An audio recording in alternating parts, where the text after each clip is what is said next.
tout le monde, j'avais très envie de faire un live improvisé pour te parler de la concurrence sur le web et de cette croyance qui est le web est saturé, je ne pourrais pas faire ma place sur le web. Donc je te laisse le temps d'arriver et on va parler de la concurrence sur le web. Donc hello, bonjour à tout le monde qui arrive par ici. Bon, c'est vrai que c'est un live improvisé, mais j'avais vraiment envie de parler de la concurrence sur le web. Coucou, bonjour tout le monde, n'hésitez pas à me faire un petit coucou, à me laisser un message. Et voilà, j'avais envie du coup de parler de la concurrence sur le web, de ton site internet. Dites-moi si vous m'entendez bien d'ailleurs et si la qualité image est correcte ou pas, parce que je sais que le réseau n'est pas terrible aujourd'hui. Coucou, bonjour tout le monde, hello les filles, je suis ravie de vous voir ici. Alors, donc live improvisé parce que je voulais parler de la concurrence sur le web. Hello, coucou Sabrina. La concurrence sur le web, en fait, c'est pour moi, il y a beaucoup de fausses croyances à ce sujet. Tu as tout le temps l'impression que le web est saturé d'informations, que le web est vraiment, oui, c'est ça, c'est le mot, c'est saturé. Tu as l'impression que tu peux pas faire ta place et qu'avec ton petit site internet, entre guillemets, tu ne peux pas faire la différence sur le web. Eh bien, je suis ravie de t'apprendre que c'est une fausse croyance et qu'en réalité, même si tu as l'impression que le web est saturé, qu'il y a des millions de sites internet qui arrivent tous les jours, qu'il y a plein de personnes qui font la même activité que toi, eh bien, super, merci, audio et image, ok, merci. Eh bien, en fait, tu as vraiment la possibilité de prendre ta place sur le web et c'est une fausse croyance de penser que le web est saturé. Je t'explique pourquoi. Donc, j'ai partagé en story ce matin le fait que... souvent, quand tu démarres la formation visibilité maximale sur Google avec moi ou que tu fais du coaching one-on-one SEO, ta pensée de base, c'est quoi? C'est il y a trop de monde sur le web et du coup, je ne vais pas pouvoir me distinguer. Sauf que c'est une fausse croyance et que le SEO te permet justement de te distinguer et que tu as plus de 90% des sites internet sur le web aujourd'hui qui ne travaillent pas leur référencement naturel. Ça veut dire quoi? Ça veut dire que tout le monde ou quasiment tout le monde aujourd'hui a un site web. Ça, ok, on est d'accord, c'est une réalité. Mais que dans les faits, quand tu vas chercher, quand tu vas creuser, quand tu vas regarder comment sont positionnés tes concurrents, sur quels mots-clés ils travaillent, etc., eh bien, allez, 9 fois sur 10, tu te rends compte qu'ils ne sont pas du tout positionnés sur le référencement naturel. Donc toi, tu les connais parce que ce sont tes concurrents, plus ou moins directs, et que du coup, tu as quand même une vision de ce qui se passe autour de toi et qui fait plus ou moins la même chose que toi ou qui a plus ou moins la même cible que toi. Mais quand tu creuses et quand tu regardes et que quand tu commences à avoir un œil avisé sur le SEO, sur cette histoire de mots-clés, eh bien, en fait, tu te rends compte que ces sites-là ne sont pas optimisés pour le SEO. Conclusion. À partir du moment où toi, tu travailles ton référencement naturel, eh bien, tu vas pouvoir te positionner sur Google. Eux, ils sont peut-être présents parce que... allez, ça fait 5 ans, 10 ans qu'ils ont leur site internet qui est créé et donc par défaut, il y a quand même un minimum de travail de base si tu veux sur le référencement, surtout en local. Par exemple, tu es réflexologue à Paris, eh bien réflexologue à Paris, peut-être que ça fait 10 ans qu'il a son site internet et donc Google le prend en compte et même s'il n'a pas trop travaillé son SEO, ça fait 10 ans que le site existe, donc il est favorisé entre guillemets par Google.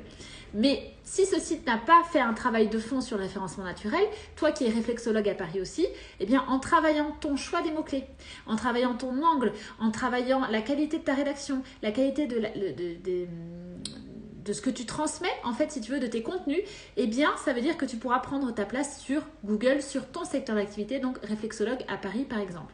Alors, hello tout le monde, si vous avez des questions sur justement cette histoire de concurrence sur le web et comment faire la différence sur le web, etc., n'hésitez pas, vous pouvez me poser des questions dans les commentaires. Donc, je veux vraiment que tu saches que c'est une fausse croyance de penser que... Alors, je pense que ça s'est coupé. Donc, ça ne veut pas dire que ta concurrence ne travaille pas le référencement naturel, mais même si tu as un concurrent qui travaille beaucoup son référencement naturel, tu peux venir, toi, prendre ta place parce que tu ne fais pas exactement la même chose que ton concurrent, tu n'as pas forcément exactement la même cible, ou en tout cas, tu as une approche, tu as des mots, tu as un angle, tu as un vocabulaire qui t'appartient. Et donc, le référencement naturel, il y a Aurélie, je ne sais pas s'il y a encore là Aurélie ou pas, mais Aurélie me disait l'autre jour que c'est vraiment finalement de l'humain, de l'empathie. C'est vrai, le référencement naturel, ça te permet de connecter aux vrais besoins de ta cible, de ton audience et ça te permet aussi de te poser des bonnes questions pour toi en fait, d'avoir une vraie introspection sur qui tu es dans ton business, qu'est-ce que tu proposes, à qui tu t'adresses. Donc c'est très complémentaire et c'est vraiment en sortant ton unicité d'entreprise que tu pourras te positionner sur Google. Donc non, C'est faux, le web n'est pas saturé, tu as ta place à prendre et pour ça, c'est vraiment à travers le référencement naturel que tu peux le faire. Alors, je vois qu'il y a une question. Avec un bon référencement, au bout de combien de temps penses-tu que l'on commence à avoir un trafic intéressant? À partir de combien de visiteurs le trafic est-il bon? Alors ça va dépendre de plusieurs données, notamment ton secteur, ta niche, ton activité. Alors, si tu veux me dire par exemple ce que tu fais ou sur ton secteur, je pourrais te donner une réponse plus précise. Mais grosso modo, le travail sur le référencement naturel, ça va vraiment porter, on va dire, au bout de 6 mois. Ça dépend aussi de l'ancienneté de ton site. Mais on va dire, voilà, de 6 à 9 mois, tu peux déjà avoir des résultats. Parfois, sur certains sites, ça va être au bout d'un mois ou déjà quand tu travailles certains mots-clés. Donc, c'est vraiment une histoire de mots-clés et de stratégie. Tu peux faire la différence et tu peux venir te positionner sur les premières places de Google. Donc tu me dis un trafic intéressant. Donc voilà, le trafic intéressant, ça va dépendre. Quand on me demande, moi je dis souvent que il y a des paliers. En fait, c'est l'objet d'un prochain post. D'ailleurs, hello tout le monde, c'est l'objet d'un prochain post. En fait, tu as des paliers de trafic. Moi, je pense qu'il vaut mieux avoir, tu vois, 100 visiteurs par jour et que ça soit ultra qualifié et que sur les 100 visiteurs par jour, tu aies 5 demandes de contact et sur les 5 demandes de contact, tu convertisses tous les jours quelqu'un, par exemple. Mais déjà, tu vois, quand tu commences à avoir 50 visiteurs par jour par l'organique, c'est déjà sympa. Donc, quand tu as 50 visiteurs par jour, 100 visiteurs par jour, 200, 300, puis après tu as le palier 500 et 1000 visiteurs par jour. Mais ça dépend vraiment de ta typologie de site parce que si ton site internet c'est un blog, en fait avec une section blog, tu peux vraiment venir travailler plus de mots-clés. C'est ce que j'explique d'ailleurs dans la formation. Donc à partir de combien de visiteurs le trafic est bon, ça dépend vraiment de ton site. Mais comme je te dis déjà, si tu as, je pense qu'une bonne base, c'est de te dire 50 visiteurs qui viennent de l'organique par jour. Quand tu fais de la prestation de service par exemple, c'est déjà un très bon résultat. Après, encore une fois, si tu es sur un segment très niché, vraiment hyper particulier, genre... comment est-ce qu'on appelle ça? Genre, je pense aux chiens, là, je sais pas pourquoi, mais que tu es toiletteuse pour chien et que du coup, tu donnes des conseils pour bien couper le poil de son chien, mais pas n'importe quel chien, le berger allemand uniquement. Peut-être que si tu as 10 personnes qui viennent sur ton site tous les jours pour cette thématique-là, c'est très qualifié et que si d'ailleurs tu proposes une solution vraiment qui correspond à ça, un truc payant et que ça va convertir à chaque fois. Donc tu vois, la notion de trafic, ça dépend vraiment de ton domaine d'activité. Alors je regarde si vous avez d'autres questions.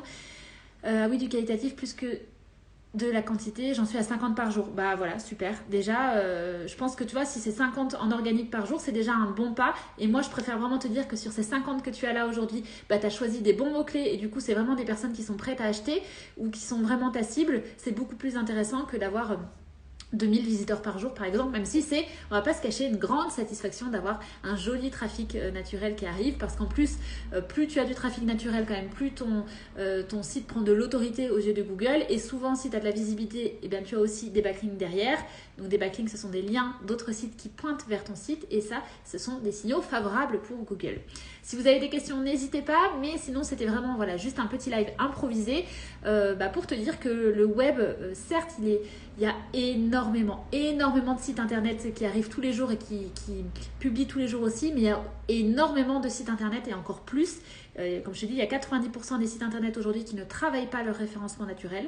Donc si tu as 10 concurrents, vraiment, tu travailles en local, tu as une activité en local, on reprend l'exemple de Réflexologue Paris, tu es réflexologue à Paris, tu as une activité locale, tu as 10 concurrents, sur les 10, dis-toi qu'il y en a 9 qui ne travaillent pas leur SEO. Ils ont fait la structure de base du site et après, ils le laissent vivre comme ça. Ça, c'est pas travailler le SEO. Travailler le SEO, c'est apporter du nouveau contenu, c'est te positionner sur des mots-clés qui sont très pertinents et donc tu as ta place. Voilà, n'oublie pas, tu as ta place à partir du moment où tu as la bonne méthode.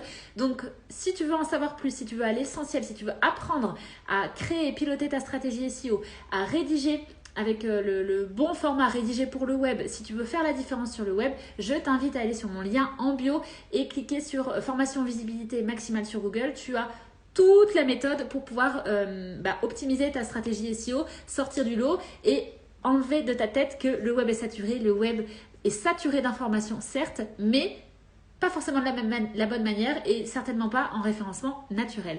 Donc je te laisse, c'était juste histoire de te faire cette petite précision et n'hésite pas à venir me faire un petit coucou en message privé si tu as des questions complémentaires ou si tu veux en savoir plus. Bonne journée, ciao!